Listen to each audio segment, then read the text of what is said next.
প্রিয় দর্শক, আমি আপনাদের কাছে নতুন একটি ভিডিও দেখাবো। ভিডিওটা অনেক চমৎকার হবে, আপনারা ভিডিওটি দেখতে থাকুন। দেখুন, এই যে এই ভাই, এই ঘরের মানুষ কিন্তু এই ঘরে থাকে না, থাকে বিদেশ, থাকে বাহিরে, অথবা থাকে ঢাকা। আমার কথা হচ্ছে, পাশে হচ্ছে গোরস্থান, কবরস্থান যেটা বলেন, কবরখলা। সাথে রয়েছে মাদ্রাসা পাচানি, রওজাতুল উলুম হাফেজা মাদ্রাসা। আমি আপনাদের দেখাইতেছি এই যেটা পাচানি মাদ্রাসা। তো সাথে হচ্ছে একটি গোরস্থান, আর সাথে হচ্ছে এই যে বাড়িটা, এই বাড়িটা কিন্তু নতুন করছে, কথা বলছেন। এই বাড়িতে লোক থাকে না, তো ইন্দা যাতায়াতের সমস্যা হয় না, যেহেতু কবরস্থান।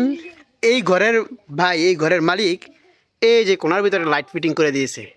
মূলত কিন্তু আজকে এই ভিডিওটার উদ্দেশ্য হচ্ছে এই লাইটটি দেখানোর জন্য।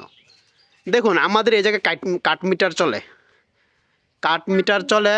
তো এই বাড়িটি এই জায়গার ভিতরে লাইটিং ফিট করে দিছে, এমনকি সাথে বাহিরেই সুইচের ব্যবস্থা করে দিছে। যে কোনো মানুষ রাত্রেবেলা জ্বালাই দিতে পারবে, এমনকি পরবর্তী আরও জন এসে অন্য কেউ অথবা যে কোনো মানুষ অফ করে দিবে আর কি। আমার কথা হচ্ছে, দেখুন ভাই, এই যে এই মানবিক কাজটা যা করছে, কীরকম হয়েছে অবশ্যই আপনারা বলবেন। আর এই জায়গায় আমার এই বুবুরা রয়েছে, দাদা দাদি রয়েছে, আম্মারও রয়েছে।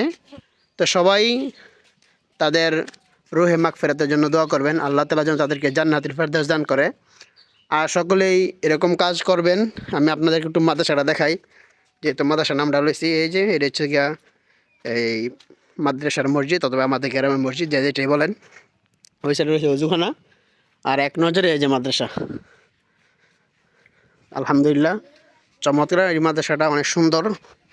এই মাদ্রাসাতে অনেক ছাত্র ফারাক হয়েছে, আলহামদুলিল্লাহ। অনেক ছাত্র এই জায়গা থেকে পড়ালেখা করেছে।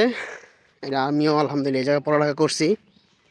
তো এই মাসা যারা অনেক দিন ধরে দেখেন না, আপনাদের জন্য আজকে এই ভিডিওটা অবশ্যই দেখে নেন, দেখতে পারবেন ভিডিওটা।